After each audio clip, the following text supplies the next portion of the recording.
الرجیم بسم اللہ الرحمن الرحیم الحمدللہ رب العالمین والعاقبۃ للمتقین والصلاة والسلام علی اشرف الانبیاء والمرسلین اما بعد فاعوذ باللہ من الشیطان الرجیم بسم اللہ الرحمن الرحیم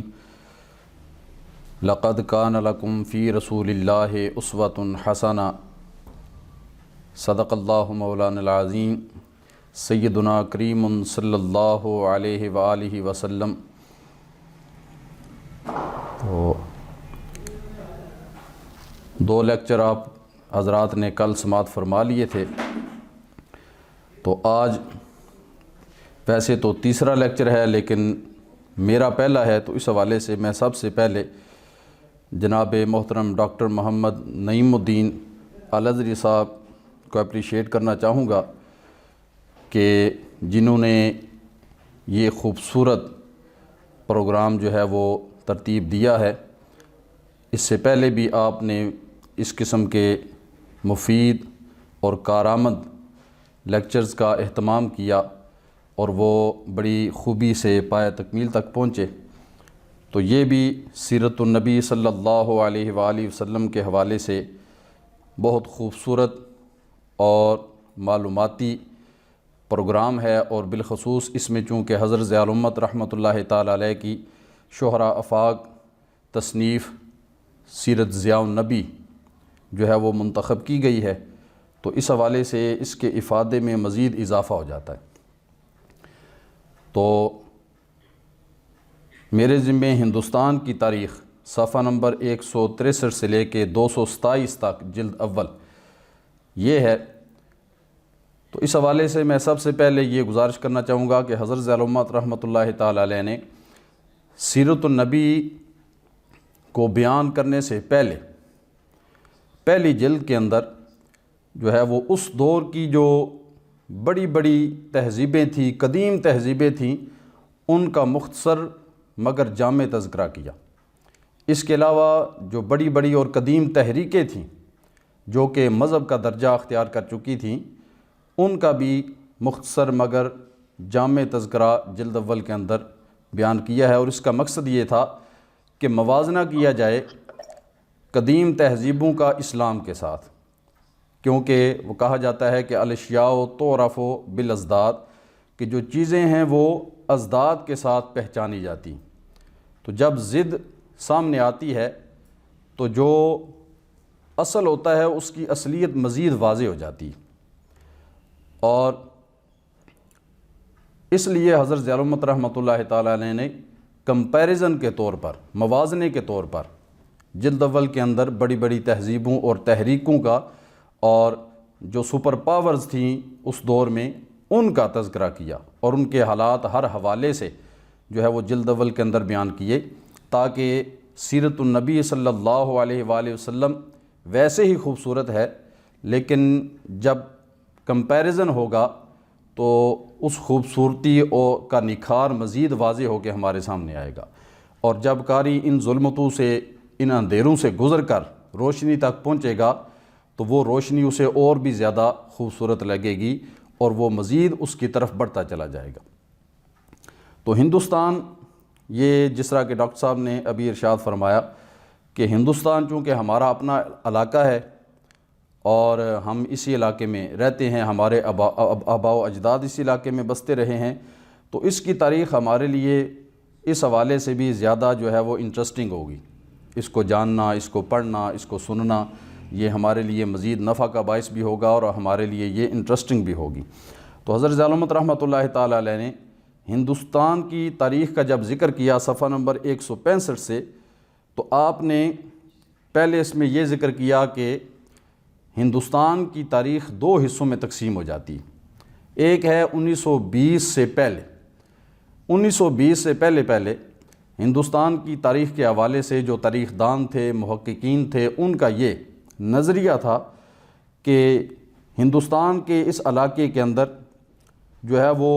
جو قدیم قوم آباد تھی وہ تھی دراوڑ قوم، جو اصل اس علاقے کے باشندے تھے وہ دراوڑ قوم سے ان کا تعلق تھا، تو وہ بڑے اجاڈ، بڑے جاہل قسم کے لوگ تھے، اور ان کے رہنے سہنے کا انداز بھی یہ تھا کہ وہ جھونپڑے بنا کے ان میں رہتے تھے اور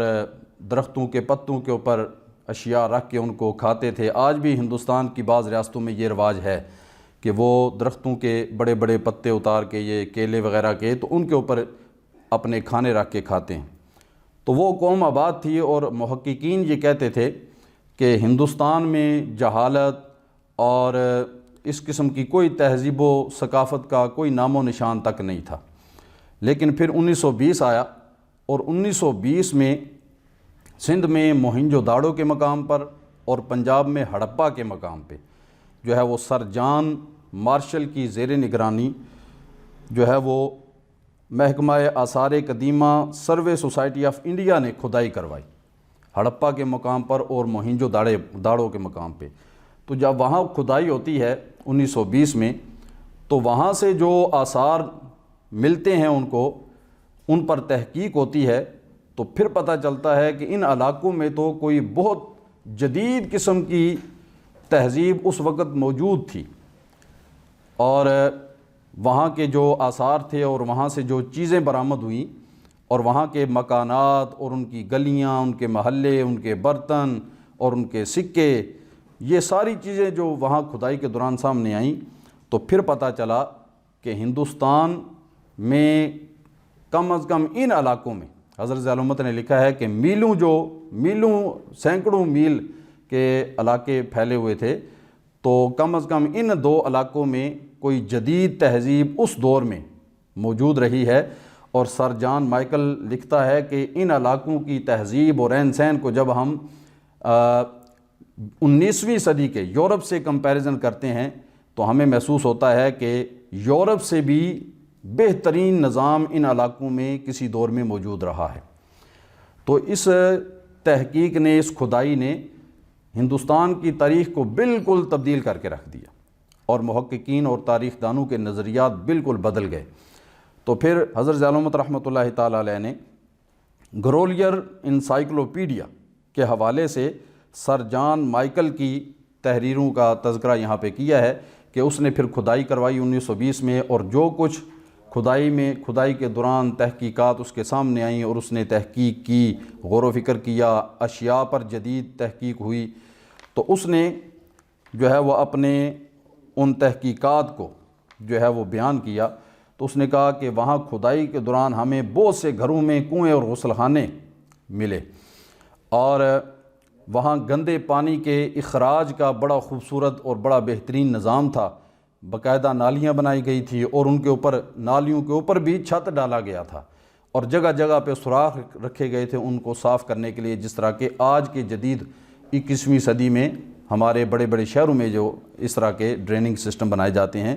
تو وہ ہزاروں سال پہلے موہنجو داڑو اور ہڑپا کے مقام پہ وہاں جو ڈریننگ کا نظام تھا، وہ کہتا ہے کہ وہ نظام تھا۔ اور پھر 2 پہیوں کی گاڑیاں، ان کے آثار بھی ملے،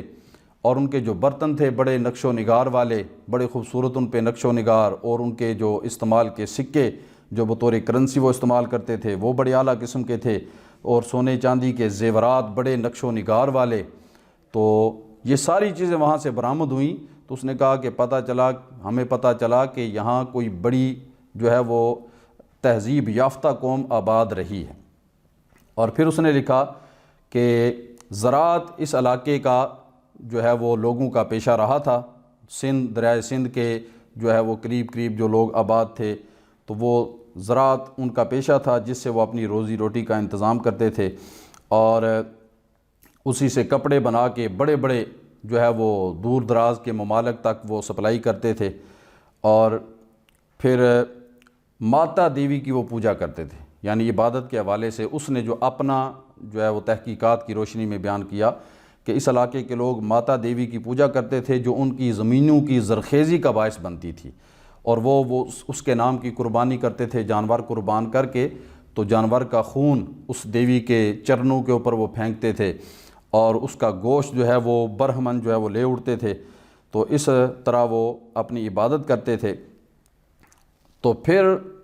حضرت ضیاء الامت رحمۃ اللہ تعالیٰ علیہ نے یہ سر جان مائیکل کی تحقیقات کو مختصر انداز میں پیش کیا۔ تو پھر اظہر علامت رحمۃ اللہ تعالیٰ علیہ آپ نے لکھا ہے کہ چونکہ اس ہندوستان کے علاقے کے جو اصل باشندے تھے وہ تھے دراوڑ قوم، تو پھر تقریباً 2500 سال قبل مسیح کا آپ نے تذکرہ کیا ہے کہ یعنی حضرت، یہ آپ ذہن میں رکھیں کہ یہ کتنی قدیم تاریخ ہے ہندوستان کی، کہ 2500 سال قبل مسیح حضرت عیسیٰ علیہ السلام کے بھی تشریف لانے سے 2500 سال پہلے جو ہے وہ اس علاقے میں آریہ قوم افغانستان کے رستے اپنے علاقے کو چھوڑ کے تو وہ ہندوستان میں پہلے افغانستان میں آتے ہیں، وہاں وہ حکومت کرتے ہیں کچھ عرصہ، اور پھر وہاں افغانستان سے ہندوستان میں داخل ہوتے ہیں، اور یہاں کے جو قدیم دراوڑ قوم تھی اس کو مار پیٹ کے بھاگنے پر مجبور کر دیتے ہیں، اور اس علاقے پر وہ قابض ہو جاتے ہیں، اور جو دراوڑ لوگ بھاگ نہیں سکتے ان کو وہ جو ہے وہ اپنی غلامی میں لے لیتے ہیں، اور پھر آریہ قوم، آریہ سماج کے لوگ جو ہے وہ 2500 سال قبل مسیح میں یہاں آ کے قابض ہوتے ہیں، اور پھر جو وہ اپنے ساتھ اپنی تہذیب لے کر آتے ہیں، اور جو اپنے عقائد، اپنے نظریات، وہ سارے کے سارے اس علاقے میں پھر وہ مروج ہونا شروع ہو جاتے ہیں۔ پھر حضرت علامت رحمۃ اللہ تعالیٰ علیہ نے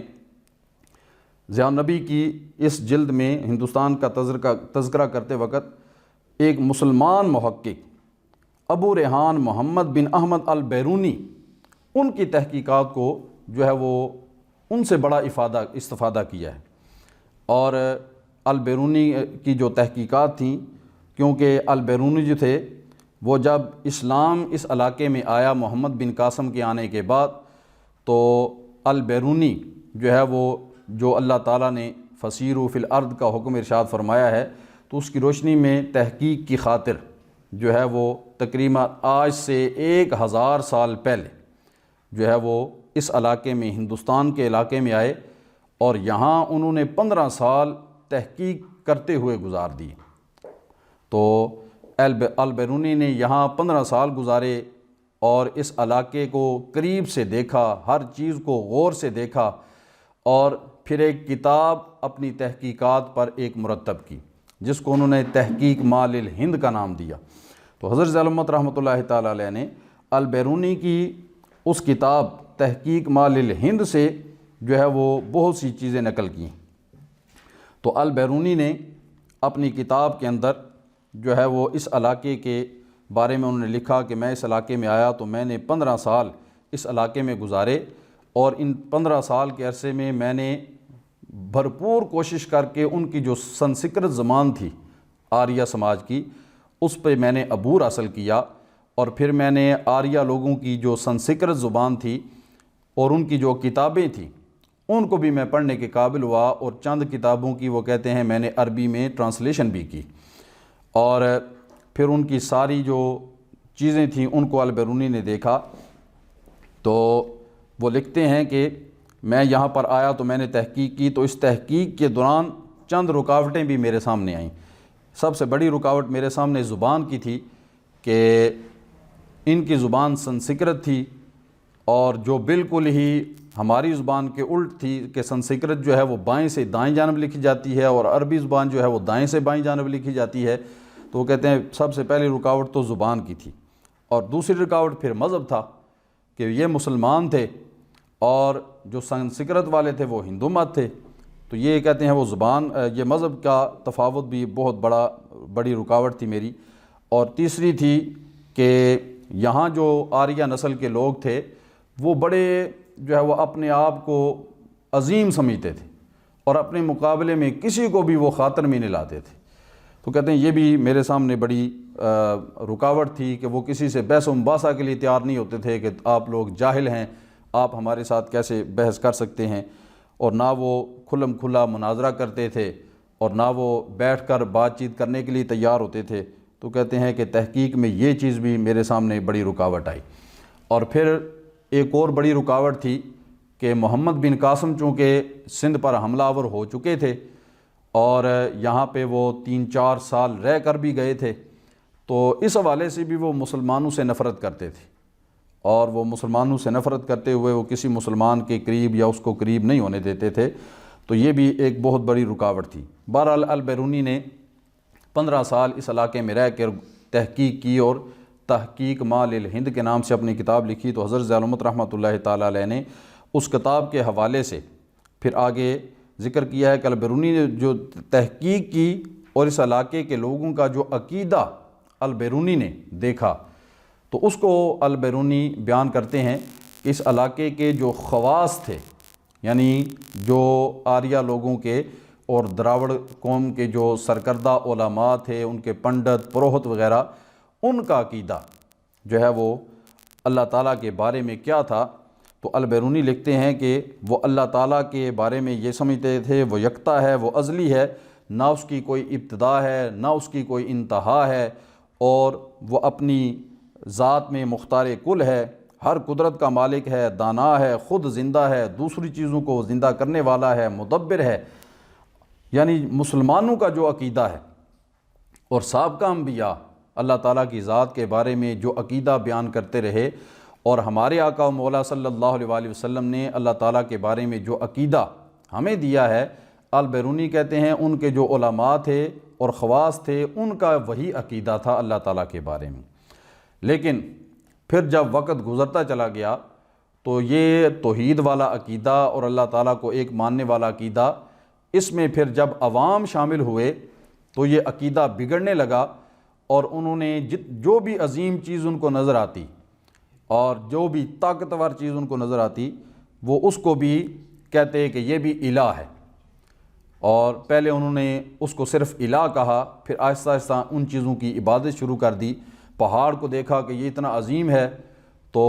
اس کو الہ مان لیا، اس کی عبادت شروع کر دی۔ کسی درخت کو دیکھا کہ اس کا پھل ملتا ہے، یہ بڑا نفع مند ہے، اس کو الہ کہہ دیا، اس کی عبادت شروع کر دی۔ تو اس طرح آہستہ آہستہ پھر ان کے یہ توحید والے عقیدے میں جب عوام شامل ہوئی تو یہ عقیدہ بگڑتا چلا گیا، اور پھر بے شمار چیزوں کو جن کو وہ عظیم سمجھتے تھے یا مفید سمجھتے تھے، ان کو الہ کہہ کے ان کی پھر عبادت شروع ہو گئی، اور یہ شرک ان کے عقیدے میں شامل ہوتا چلا گیا۔ تو پھر البیرونی نے ان کی مختلف کتابوں کے حوالوں سے ان کے خواص کے عقیدہ توحید کا تذکرہ کیا اپنی کتاب کے اندر، جن کو حضرت ضیاء الامت رحمۃ اللہ تعالیٰ علیہ نے ضیاء النبی کے اندر ذکر کیا ہے۔ تو البیرونی نے ان کی مشہور و معروف کتاب پاتنجل کے حوالے سے ان کے عقیدہ توحید کو بیان کیا، اور پھر بھگوت گیتا، جسے جو ہے وہ مختصر گیتا بھی کہتے ہیں، وہ ان کے حوالے دے کر جو ہے وہ ان کے عقیدہ توحید کو، خواص کے عقیدہ توحید کو جو ہے وہ بیان کیا حوالے دے کر۔ اور پھر اس میں جب شرک شامل ہوا، ان کے عوام شامل ہوئے، تو یہ عقیدہ ان کا جو ہے وہ توحید سے شرک کی طرف منتقل ہو گیا، اور وہ شرک میں مبتلا ہو گئے۔ پھر حضرت ضیاء الامت رحمۃ اللہ تعالیٰ علیہ نے جو ہے وہ ان کے لا تعداد دیوتاؤں کا ذکر کیا کہ خواص کا عقیدہ تو توحید کا تھا، لیکن بعد میں یہ عقیدہ جو ہے وہ شرک میں تبدیل ہو گیا، تو پھر وہ ایک خدا سے لا تعداد خداؤں کی طرف منتقل ہو گئے۔ اور پھر حضرت ضیاء الامت فرماتے ہیں کہ پھر ان کے خداؤں کی، معبودوں کی فہرست جو تھی وہ بڑی طویل ہو گئی، لا محدود قسم کی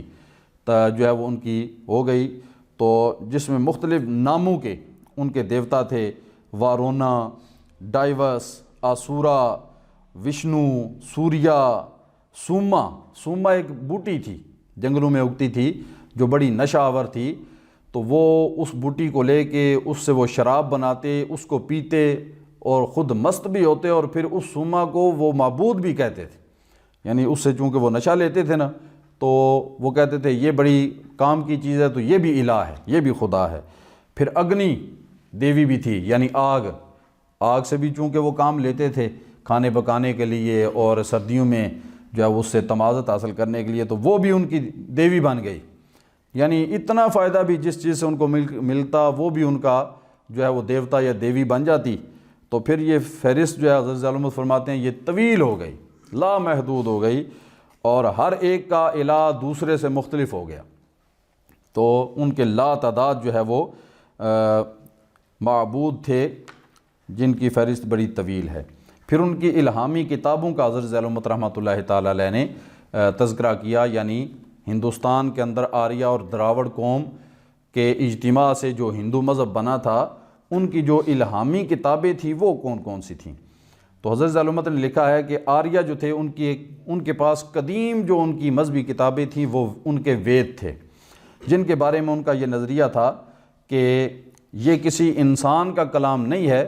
بلکہ یہ دیوتاؤں کا کلام ہے جو انہوں نے رشیوں کے سینوں کے اوپر القاء کیا ہے۔ رشی کہتے ہیں کہ وہ بندہ جو ان کو روحانیت کی طرف لے کر جائے، اس کو رشی کہا جاتا ہے۔ اقبال نے کہا تھا رشی کے فاقوں سے ٹوٹا نہ برہمن کا طلسم، عصا نہ ہو تو کلیمی ہے کار بے بنیاد۔ تو یہ رشی کہتے ہیں اس بندے کو جو ان کو روحانیت کا سبق دے اور روحانیت کی طرف لے کر جائے۔ تو وہ کہتے تھے کہ یہ وید جو ہیں یہ انسان کا کلام نہیں، یہ دیوتاؤں کا کلام ہے جو انہوں نے رشیوں کے اوپر القاء کیا، اور پھر ہم اس کو پڑھتے ہیں تو ان کے اندر مختلف قسم کی دعائیں تھیں، بھجن تھے، حمد کے گیت تھے۔ تو یہ ان کا قدیم جو ورثہ تھا مذہبی کتابوں کا وہ وید تھے، اور یہ بھی بے شمار تھے، اور تقریباً جو ہے وہ 200 کے قریب جو مقدس اور نظری کتب کا مجموعہ جو ویدوں کا تھا اس کو انہوں نے اپنشد کا نام دے رکھا تھا۔ تو اس کے علاوہ پھر ان کے پاس 2 طویل رزمیہ نظموں کی شکل میں کتابیں تھیں۔ ایک کتاب تھی رامائن، جو آج بھی جو ہے وہ ہندوستان میں کتاب موجود ہے، تو وہ رامائن کتاب تھی جو نظموں کی شکل میں تھی، یعنی شعروں کی شکل میں تھی، اور اس کتاب کے اندر رام اور سیتا کی کہانی ہے شعروں کے اندر،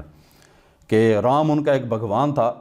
تو رام کے باپ نے دوسری شادی کر لی، حضرت ضیاء الحمد نے جس کا مختصر تذکرہ کیا ہے کہ رام کے باپ نے دوسری شادی کر لی، تو دوسری بیگم کے کہنے پر اور بھڑکانے پر اس نے رام اور سیتا کو گھر سے نکال دیا۔ تو رام اپنی بیوی سیتا کو لے کر جنگل میں چلا گیا، وہاں اس نے رہنا شروع کر دیا۔ تو قریبی علاقے لنکا کے علاقے کا راجہ تھا راون، جو ولن کے طور پہ سامنے آتا ہے۔ تو وہ راون جو ہے وہ دیکھتا ہے سیتا بڑی خوبصورت ہے، تو وہ سیتا کو اغوا کر کے اپنی ریاست لنکا میں لے جاتا ہے۔ تو پھر رام جو ہے وہ اپنی بیوی سیتا کو چھڑانے کے لیے لنکا پر حملہ کرتا ہے اور اپنی بیوی سیتا کو اس کے چنگل سے آزاد کروا کے لے آتا ہے۔ تو یہ جو ساری کہانی تھی اس کو شعروں کی شکل میں جو ہے وہ ترتیب دے کے انہوں نے رامائن اپنی ایک مذہبی کتاب جو ہے اس کو ترتیب دے لیا، جو آج بھی ہندوستان کے اندر موجود ہے۔ پھر دوسری ان کی کتاب تھی بھگوت گیتا، جس کو مختصر گیتا بھی کہتے ہیں۔ تو یہ گیتا جو تھا یہ بھی ان کی رزمیہ نظموں پر مشتمل ایک کتاب ہے۔ یہ کتاب بھی ایک واقعے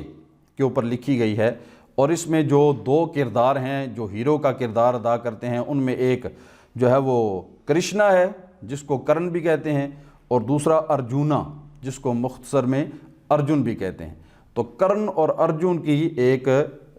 جنگ کی داستان ہے، تو اس داستان کو بھی انہوں نے شعروں کی شکل میں جو ہے وہ بھگوت گیتا کے اندر جو ہے وہ ترتیب دیا۔ تو یہ بھی ان کی ایک مذہبی کتاب ہے، اور اس میں کرن اور ارجن تو تھا وہ کرن کا جو رتھ بان تھا، یعنی ان کا اس کے گھوڑے کو چلانے والا، اس کی بگی کو چلانے والا تھا، لیکن وہ بھی بڑا جوان، اسے کہا گیا کہ وہ بڑا بہادر آدمی تھا۔ تو جب جنگ کا موقع آیا تو وہ ارجن نے دیکھا کہ سامنے لشکر میں اس کے استاد اور بڑے بڑے اسی کے مذہب کے علماء ہیں، تو وہ تھوڑا سا جھجک گیا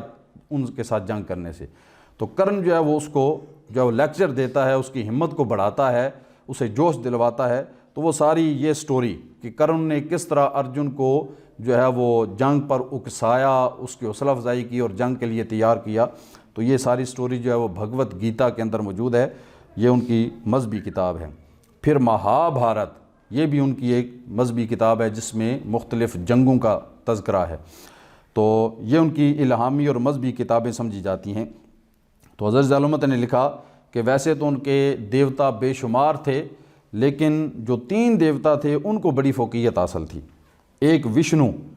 جو نظام شمسی کا ایک قدیم دیوتا تھا، اس کو نارائن بھی کہتے تھے، آج بھی ہندوستان میں اس کی عبادت کی جاتی ہے۔ تو یہ جو نارائن دیوتا تھا یہ بڑا امن پسند اسے دکھایا گیا کہ اس کے گلے میں پھولوں کے ہار ہوتے ہیں، جو کسی کو نہ تکلیف دیتا ہے، نہ تکلیف خود دیتا ہے، نہ کسی کو دینے کی اجازت دیتا ہے۔ یہ امن و سلامتی کا جو ہے وہ پیغام دینے والا یہ ان کا دیوتا تھا۔ دوسرا شیوا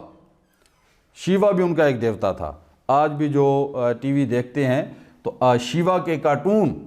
وہ انڈیا نے بنائے ہوئے ہیں اور بچے جو ہے وہ بڑے شوق سے ان کو پاکستان میں بھی دیکھ رہے ہیں۔ تو یہ شیوا ان کا دیوتا ہے، جو ان کا بڑا عظیم دیوتا ہے۔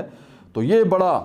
جو ہے وہ بہادر دکھایا گیا ہے اور اس کی بڑی قدر و منزلت ہے، یہ نہ کسی سے ڈرنے والا ہے۔ اور اس کی جو مورتی ہے وہ بھی اس کے 5 چہرے اور 4 ہاتھ دکھائے گئے ہیں، یعنی وہ بڑا 30 مار خاں قسم کا اسے دکھایا گیا ہے۔ تو یہ بھی ان کا بڑا عظیم دیوتا تھا۔ تو ایک تھا برہما، یہ دیوتا پہلے 2 سے بھی عزت و مرتبہ میں تھوڑا سا کم تھا، لیکن یہ بھی ان کا بڑا عظیم دیوتا۔ یہ اس کی مورتی جو بڑی چھوٹی سی ہوتی ہے اور کنول کے پھول کے اوپر بیٹھا ہوا اسے دکھایا جاتا ہے۔ تو یہ 3 جو ان کے دیوتا تھے یہ بڑے عظیم دیوتا سمجھے جاتے تھے۔ پھر حضرت علامت نے صفحہ نمبر 180 کے اوپر اس بات کا تذکرہ کیا ہے کہ کیا ہندو مت کوئی مذہب ہے یا نہیں، محققین اس کے بارے میں کیا کہتے ہیں۔ تو آپ نے لکھا کہ ورلڈ سویلائزیشن کے جو مصنف ہیں ان کا یہ نظریہ ہے کہ ہندو مت کوئی باقاعدہ مذہب نہیں ہے، کیونکہ ان کے نہ کوئی باقاعدہ کوئی اصول ہیں، نہ کوئی ان کے ضوابط ہیں۔ جس طرف منہ ہو گیا اسی طرف چل پڑے، جو چیز نظر آ گئی اس کی عبادت کرنی شروع کر دی، اور نہ کوئی ان کا کوئی ایسا بندہ ہے جس کی پیروی کرنا ان کے لیے ضروری ہو۔ جو جس کو بھگوان بنانا چاہے اسے کھلی آزادی ہے۔ تو اس لیے جو ورلڈ سویلائزیشن کے مصنفین ہیں ان کے مطابق ہندو مت جو ہے یہ کوئی مذہب نہیں ہے باقاعدہ۔ اس کے علاوہ پھر حضرت ذیل الامت رحمۃ اللہ تعالیٰ علیہ نے جو ہے وہ آگے جا کے ہندوؤں کی عملی زندگی کا جو ہے وہ جائزہ لیا کہ ہندو جو تھے وہ رہتے کس طرح تھے اس علاقے کے اندر۔ تو آپ نے لکھا کہ ہندوؤں کو اس بات سے کوئی سروکار نہیں تھا کہ کون کیا کر رہا ہے، یعنی کون سا ہندو کس دیوتا کو پوج رہا ہے یا کس کو اپنا خدا بنا رہا ہے، کسی کو کوئی سروکار نہیں تھا ایک دوسرے سے۔ جو جس کو پوجتا ہے بے شک پوجتا رہے، نہ کسی کو کوئی اعتراض تھا، نہ کوئی کسی کو پابند کرتا تھا کہ تم میرے والے جو ہے وہ بھگوان کو پوجو، اپنے کو چھوڑ دو۔ تو یہ تھی ان کی عملی زندگی کا عبادت کے حوالے سے کہ وہ بالکل آزاد قسم کے لوگ تھے، کسی کے بارے میں ایک دوسرے کو باز پرس نہیں کرتے تھے، اور پھر وہ اپنے بتوں کے ساتھ انسانوں جیسا سلوک بھی کرتے تھے عملی زندگی میں، کہ اگر بت جو ہے وہ گھر میں پڑا ہوا ہے تو اس کے ساتھ مہمانوں کی طرح سلوک ہوتا تھا، یعنی اس کے سامنے بڑے عمدہ کھانے رکھے جاتے تھے اور اس کو بڑی عزت و تکریم جس طرح مہمانوں کی جاتی ہے اس طرح اپنے وہ گھر کے اندر موجود بھگوانوں کے ساتھ کرتے تھے۔ اور جو ان کے بت جو ہے مندروں میں پڑے ہوتے تھے ان کو وہ پھر بادشاہوں کی طرح رکھتے تھے، بادشاہوں کی طرح ان کی پوجا ہوتی تھی اور ان کے ساتھ معاملات بھی بادشاہوں کی طرح ہوتے تھے، یعنی بڑا عظیم مندر بنایا جاتا، پھر مندر کے اندر ایک تخت قسم کا جو ہے وہ بنایا جاتا جس کے اوپر اس بھگوان کی مورتی کو نصب کیا جاتا، اور پھر اس کے سامنے جو ہے وہ عورتیں دیوداسیوں کی شکل میں آتیں، اور جس طرح بادشاہوں کے سامنے رقص و سرور کی محفل جمتی تھی تو وہ اپنے بھگوانوں کے سامنے بھی مندروں کے اندر دیوداسیاں جو ہے وہ رقص کرتی تھیں، اور اس طرح ان کی تواضع کی جاتی تھی بتوں کی وہ مندروں کے اندر۔ اور پھر ہندو مت کے اندر ان کی عملی زندگی میں یہ تھا کہ اجتماعی عبادت کا کوئی تصور نہیں تھا، ہر کوئی اپنی الگ عبادت کرتا تھا۔ تو یہ بھی ان کا عبادت کا طریقہ کار تھا۔ تو اسی طرح جو عورت تھی ان کے ہاں عورت جو ہے وہ ہمیشہ وہ غلام کی صورت میں رکھتے تھے، وہ کہتے تھے بیٹی ہے تو پھر وہ باپ کے انڈر ہے، جب جو ہے وہ اس کی شادی ہو جائے گی تو وہ اپنے خامند کے جو ہے وہ انڈر ہو جائے گی، اور جب اولاد ہوگی تو وہ اپنے اولاد کے زیر سایہ چلی جائے گی، یعنی وہ کبھی بھی آزاد نہیں سمجھی جاتی تھی ان کے نزدیک۔ اور پھر تعدد ازواج کے حوالے سے حضرت ذیل الامت نے لکھا کہ ایک ہندو کو 4 شادیوں کی اجازت تھی، یہ عام ہندوؤں کی بات تھی، اور جو ان کے راجہ وغیرہ تھے ان کے لیے شادیوں کی تعداد کوئی متعین نہیں تھی، اور جو راجہ تھے وہ سینکڑوں کے حساب سے شادیاں کرنے کے مجاز تھے اور ان کو اجازت ہوتی تھی۔ پھر حضرت ذیل الامت نے لکھا ہے کہ ہر مذہب کا کوئی شعار ہوتا ہے، کوئی پہچان ہوتی ہے۔ جس طرح کہ اسلام کا جو شعار ہے وہ کلمہ شہادت ہے، اور جو عیسائیت ہے ان کا عقیدہ تثلیث ہے، اور یہودیوں کا یوم سبت کی تقدیس ہے،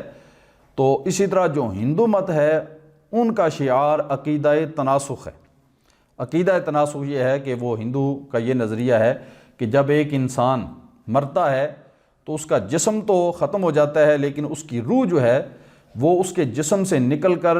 کسی دوسری چیز کی طرف منتقل ہو جاتی ہے۔ وہ کسی انسان میں بھی جا سکتی ہے، کسی جانور میں بھی جا سکتی ہے، ایون کہ کسی درخت کے اندر بھی وہ جا سکتی ہے۔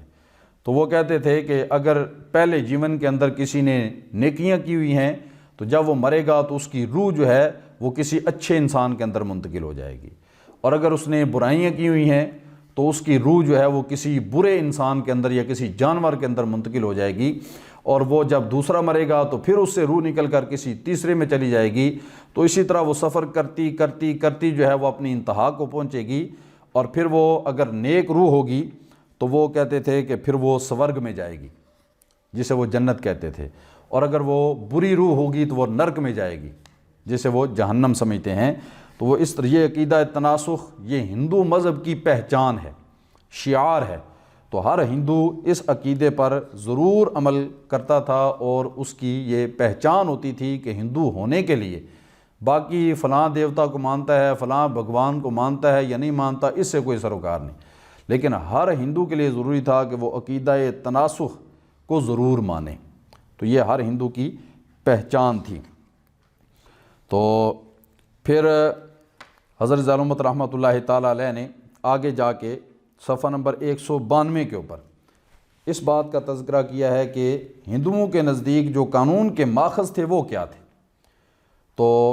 آپ نے اس حوالے سے لکھا ہے کہ اہل ہند کا یہ نظریہ تھا کہ قانون بنانے کا کام ان کے علماء کا ہے اور ان کے حکماء کا ہے، وہی قانون بنائیں گے اور اسی قانون پر عمل کیا جائے گا۔ اور پھر اہل ہند کے نزدیک اس بات میں کوئی قباحت نہیں تھی کہ ایک قانون بنا کے اس کو بے شک ختم کر دیا جائے، کوئی مسئلہ نہیں ہے، اور پہلے قانون کو بنانا پھر اگلے قانون کو توڑنا اس کی جگہ پہ نیا بنانا، یہ ان کے نزدیک کوئی چیز نہیں تھی، بری چیز نہیں تھی، اور اس طرح ان کے ہاں ہوتا رہتا تھا۔ اور پھر اسی طرح نکاح اور نسب کے مسائل میں بھی وہ طرح طرح کی تبدیلیاں کرتے رہتے تھے۔ ان کے ہاں ایک نسب کا طریقہ یہ تھا کہ جس طرح کہ عام آج کل بھی ہوتا ہے کہ میاں بیوی شادی کرتے ہیں اور اس سے جو اولاد ہوتی ہے، یہ ان کے ایک نسب کے چلانے کا ایک طریقہ یہ تھا۔ دوسرا طریقہ یہ تھا کہ جب باپ اپنی بیٹی کو بیاہتا تھا، شادی کرتا تھا، تو وہ اپنے داماد کے ساتھ شرط لگا لیتا تھا کہ جو اولاد ہوگی وہ تیری نہیں ہوگی، وہ میری ہوگی، اس کی نسبت میرے ساتھ ہوگی، وہ میری اولاد کہلائے گی۔ تو اس طرح وہ اپنا نسب آگے چلاتے تھے۔ اور تیسرا طریقہ یہ تھا کہ وہ کسی بھی اجنبی کے پاس اپنی بیوی کو بھیج دیتے، اور اسے جو اولاد ہوتی اسے وہ اپنی اولاد کہتے تھے کہ یہ میری اولاد ہے، چونکہ میری بیوی سے ہوئی ہے تو اس لیے یہ میری اولاد ہے۔ تو یہ تیسرا طریقہ تھا ان کے ہاں اپنے نسب کو آگے بڑھانے کا۔ تو ان کے یعنی قانون کا ماخذ ان کے نزدیک کوئی باقاعدہ اصول و ضوابط نہیں تھے۔ ان کے علماء جس وقت جو مناسب سمجھتے وہ قانون بنا دیتے اور وہ نافذ ہو جاتا تھا، اور دوسرے لوگ اندھا دھند اس کے اوپر عمل کرنا شروع کر دیتے تھے۔ اور پھر وہ اپنے جسم کے بال نہیں مونڈا کرتے تھے۔ ہندوؤں میں آج بھی یہ رواج ہے کہ وہ اپنے جسم کے بال جو ہے وہ نہیں اتارتے، اور ناخن نہیں کاٹتے تھے۔ اور پھر کھانا کھانے کا ان کا ہاں رواج یہ تھا کہ وہ اکٹھے بیٹھ کر کھانا نہیں کھاتے تھے، بلکہ ہر کوئی الگ الگ بیٹھ کے وہ کھانا کھاتا تھا۔ پان کا بڑا عام استعمال تھا، اور گائے کا پیشاب جو ہے وہ بڑی چسکیاں لے کر، بڑے مزے لے لے کر وہ پیتے تھے۔ گوشت نہیں کھاتے تھے گائے کا، لیکن پیشاب اس کا وہ بڑا پوتر سمجھتے تھے، پاکیزہ سمجھتے تھے، اور بڑے مزے سے وہ اس کو پیتے تھے۔ اور لباس کے طور پہ جو ہے وہ چھوٹی سی دھوتی وہ پہنتے تھے، اور جو زیادہ مست ہوتا تھا وہ بالکل وہ جو ہے وہ ایک بالشت کی ایک لنگوٹی جو ہے وہ پہن کر اپنے ستر غلیظ کو وہ چھپا لیتا تھا۔ تو یہ ان کا لباس تھا۔ اور کھیتی باڑی کا کام بھی ان کی عورتیں کرتی تھیں، مرد جو ہے وہ گھروں میں بیٹھ کے آرام کرتے تھے۔ تو یہ تھا ان کا جو ہے وہ وہ نظام اور قانون۔ پھر عدل و انصاف کا جو ان کا نظام تھا اس کے بارے میں حضرت ذی العلومۃ رحمۃ اللہ تعالی علیہ نے یہ لکھا ہے کہ قاضی کے سامنے جب کوئی دعویٰ پیش ہوتا تھا تو جو مدعی تھا اسی سے کہا جاتا تھا تم گواہ بھی پیش کرو، اور گواہ جو تھے وہ 4 گواہ اس سے طلب کیے جاتے تھے کہ اپنے دعوے پر بطور دلیل تم 4 گواہ پیش کرو۔ اور پھر یہ بھی تھا کہ اگر کوئی گواہ بڑا سکہ سمجھا جاتا، قاضی کے نزدیک وہ بڑا سچا اور بڑا سکہ ہوتا، تو اس ایک کی گواہی بھی قاضی لے کر مقدمے کا فیصلہ کرنے کا روادار تھا اور اسے یہ اجازت تھی۔ اور مختلف پھر وہ قسم لیتے تھے، جب مدعی کے پاس گواہ نہ ہوں تو پھر مدعا علیہ پر قسم ہوتی تھی، اور پھر اس قسم کے بھی بڑے طریقے تھے اور بڑے بھیانک قسم کے طریقے تھے۔ ان میں سے ایک طریقہ یہ تھا کہ اس کے سامنے زہر کا پیالہ رکھا جاتا اور اسے کہا جاتا کہ اس کو پی لو، اگر تم سچے ہوئے تو بچ جاؤ گے، اگر جھوٹے ہوئے تو تم ہلاک ہو جاؤ گے۔ یہ تھا ان کے نزدیک حق اور باطل کو پرکھنے کا ایک طریقہ۔ پھر ایک طریقہ یہ تھا قسم لینے کے لیے کہ وہ جس سے قسم لینی ہوتی اس کو کسی جو ہے وہ گہری ندی یا گہرے کنویں کے کنارے پر لے جاتے اور اسے کہتے کہ اس کے اندر تمہیں پھینکیں گے، اگر تو تم غرق ہو گئے، ڈوب گئے، تو اس کا مطلب ہوگا تم جھوٹے ہو، اور اگر تم زندہ بچ گئے تو پھر اس کا مطلب ہوگا تم سچے ہو۔ تو پھر اسے اٹھا کے اس کنویں کے اندر یا جو ہے وہ ندی کے اندر، سمندر کے اندر پھینک دیا جاتا۔ تو ایک طریقہ یہ تھا قسم لینے کا کہ ایک لوہے کا جو ہے وہ کوئی چیز گرم کر کے آگ کی طرح اسے سرخ کر کے تو اس بندے کے ہاتھ میں پکڑا دی جاتی کہ اگر تم سچے ہوئے تو تمہیں تکلیف نہیں ہوگی، اگر تم جھوٹے ہوئے تو تمہیں یہ تکلیف ہوگی۔ یہ تھا ان کا عدل و انصاف۔ اور پھر حضرت ذی العلومۃ نے لکھا کہ اس عدل و انصاف میں مزید خرابی یہ تھی کہ جب وہ عدل و انصاف کرنے لگتے، ان کے قاضی فیصلے کرنے لگتے، تو جس کے خلاف دعویٰ ہوتا تھا یا جو ملزم ہوتا تھا اس کو بھی دیکھا جاتا۔ اگر وہ کسی اعلیٰ خاندان کا یعنی کوئی برہمن وغیرہ ہوتا تو اس کو انتہائی ہلکی سزا دی جاتی، مختصر سزا دی جاتی، اور اگر وہ کسی جو ہے وہ پست قوم سے تعلق اس کا ہوتا تو اس کو کڑی سے کڑی سزا دی جاتی تھی۔ تو یہ تھا ان کے عدل و انصاف کا جو ہے وہ نظام۔ اور پھر حضرت ذی العلومۃ رحمۃ اللہ تعالی علیہ نے ان کے سیاسی نظام کا ذکر کیا کہ جو ان کا سیاسی نظام تھا، جو ان کا طریقہ کار تھا وہ کیا تھا۔ وہ میں پہلے ان کو مختصر ذکر کر دوں اور پھر درمیان میں جو ان کی ذات پات کی تقسیم تھی وہ کیا تھی، اور پھر برہمن جو تھے جو عظیم سمجھے جاتے تھے ان کے اقتدار کا خاتمہ کیسے ہوا، وہ بھی حضرت ذی العلومۃ نے اس کے اندر ذکر کیا ہے۔ تو سیاسی حالات میں حضرت ذی العلومۃ لکھتے ہیں کہ موہنجو داڑو اور ہڑپا کے آثار قدیمہ کے برآمد ہونے کے بعد یہ معلوم ہو گیا محققین کو کہ اس علاقے میں کوئی بڑی تہذیب یافتہ قوم بھی آباد رہی ہے، لیکن آریہ کے آنے سے پہلے اس علاقے میں جس طرح میں پہلے بتا چکا ہوں کہ دراوڑ قوم آباد تھی، تو پھر آریہ یہاں پہ آئے، انہوں نے قبضہ کیا تو چھوٹی چھوٹی ریاستیں قائم ہو گئیں اور ہر ریاست کا الگ راجہ ہوتا تھا جو مختار مطلق ہوتا تھا۔ پھر یہ ریاستیں آپس میں ایک دوسرے کے ساتھ لڑ بھی پڑتی تھیں اور یہ لڑائی طویل ہو جاتی، خون کی ندیاں بہہ جایا کرتی تھیں، اور پھر ان علاقوں میں مختلف قسم کی زبانیں، 20 زبانیں وہ رائج تھیں، اور بے شمار دیوتا اور خدا تھے جن کی وہ پوجا کرتے تھے۔ تو یہ تھے ان کے سیاسی حالات۔ اور پھر حضرت ذی العلومۃ نے ان کے اخلاقی حالات کا ذکر کیا کہ ان کی اخلاقی حالت بھی بڑی جو ہے وہ بری تھی۔ سوما جو ان کی بوٹی تھی جسے وہ شراب بناتے تھے اس کا استعمال عام تھا، اور جو ان کے پنڈت تھے اور پجاری تھے وہ اس کا بے دریغ استعمال کرتے، اس کے نشے میں دھت رہتے تھے۔ اور پھر مندروں کے اندر جو دیوداسیاں ہوتی تھیں، عورتیں ہوتی تھیں، وہ کوئی بھی پجاری ان کو شب باشی کے لیے اپنے ساتھ لے جانے کی اسے اجازت ہوتی تھی۔ اور پھر ان کے مندروں میں جو ہے وہ برہنہ تصاویر، غیر اخلاقی تصاویر اور غیر اخلاقی مجسمے وہ ان کے مندروں کے اندر پڑے ہوتے تھے۔ تو یہ تھی ان کی اخلاقی حالت۔ اور معاشی اعتبار سے وہ جو ہے وہ ان کا ایک پیشہ تو تھا کاشتکاری،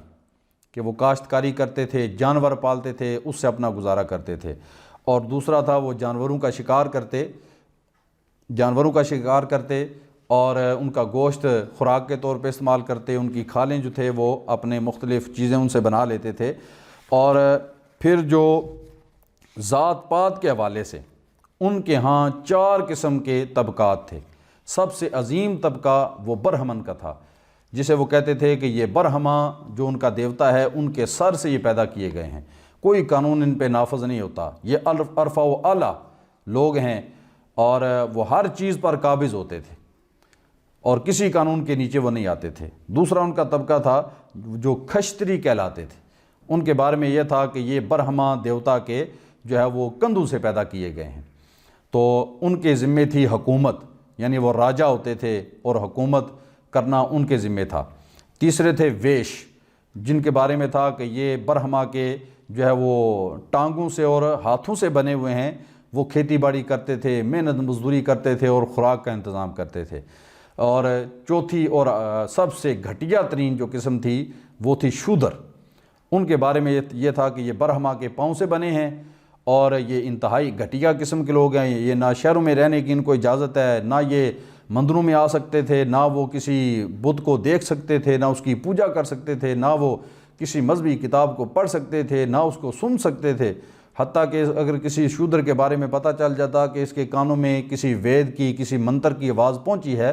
تو اس کے کانوں میں سیسا ڈال کے اسے ہلاک کر دیا جاتا، اس کی گردن اڑا دی جاتی تھی۔ تو برہمن جو تھے وہ ہر حوالے سے طاقتور لوگ تھے۔ پھر حضرت علامت نے اس کو بیان کیا کہ برہمنوں کا جو اقتدار تھا، جو ان کی طاقت تھی، اس کا خاتمہ جو ہے وہ جو ہے وہ بڑی عظیم تحریکیں اس خطے کے اندر اٹھیں، ایک بدھ مت اور دوسری جین مت۔ تو یہ 2 تحریکیں اٹھی اور ان کے جو سرکردہ لوگ تھے جن سے یہ تحریک اٹھی، بدھ مت جو تھی وہ بدھا سے اس کا آغاز ہوا، اور جو بدھا تھا وہ بڑا امن پسند تھا۔ اس نے دیکھا کہ لوگوں کے ساتھ بڑا ظلم ہوتا ہے، بالخصوص شودر اور ویش جو تھے ان کی حق تلفی ہوتی ہے تو وہ بڑا رنجیدہ ہو جاتا۔ تو اس نے پھر جو ہے وہ یہ تحریک چلائی کہ سب انسان برابر ہیں اور جو کمزور افراد ہیں وہ بھی انسان ہیں، ان کے بھی حقوق ہیں۔ تو اس نے امن اور برابری کا پیغام جو تھا وہ عام کیا۔ اور دوسری تھی وہ جین مت تھا، دوسرا مذہب ان کے ہاں، جس کا جو اولین پرچارک تھا وہ مہاویر تھا، وہ بھی بڑا امن پسند تھا اور وہ کہتا تھا کہ دعائیں اور پوجا پاٹ یہ سب بے سود ہے، بندے کو اخلاق والا ہونا چاہیے اور نظم و ضبط کا مظاہرہ کرنا چاہیے، ہمیں ایک دوسرے کی مدد کرنی چاہیے۔ اور پھر وہ کھانے پینے سے وہ کہتا تھا کھانا پینا ترک کر دیں اور مراقبے کریں، مجاہدے کریں، تو اس کا یہ پیغام تھا۔ تو اس میں ان 2 تحریکوں کے اندر چونکہ انسانیت جو مظلوم تھی، ظلم کے پسے ہوئے لوگ تھے، ان کی چونکہ داد رسی تھی، تو اور بھی بہت تحریکیں برہمنوں کے خلاف چلیں، لیکن ان 2 تحریکوں کو بڑی کامیابی ملی اور یہ تحریکیں دیکھتے ہی دیکھتے ہندوستان کے اندر مروج ہوئیں، عام ہوئیں، اور برہمن جو تھے جو ہر چیز پر قابض تھے، دولت اور مندروں وغیرہ پر قابض تھے، ان 2 تحریکوں نے ان کے اقتدار کا خاتمہ کر دیا۔ لیکن پھر یہ بھی حالات کی ستم ظریفی تھی کہ یہی تحریکیں جن کا آغاز بڑا شاندار تھا، انسان کی برابری تھا، لیکن یہ بھی تحریکیں آہستہ آہستہ یہ مذہب کی شکل اختیار کر گئیں، اور پھر اس میں بھی ایسے چیزیں آ گئیں کہ جو ان کے جو موجد تھے ان کی تعلیمات بہرحال نہیں تھیں۔ تو جین مت تو دنیا سے ختم ہو گیا، لیکن بدھ مت آج بھی چائنا اور برما اور ان علاقوں میں موجود ہے۔ تو یہ تھی ہندوستان کی تاریخ، جس کو میں نے کافی مختصر کرنے کی کوشش کی ہے۔ تو امید ہے کہ آپ حضرات کے جو ہے وہ علم میں کافی اضافہ ہوا ہوگا۔ تو اسی پہ میں اختتام کرتا ہوں۔ وما علیہ الا البلاغ المبین۔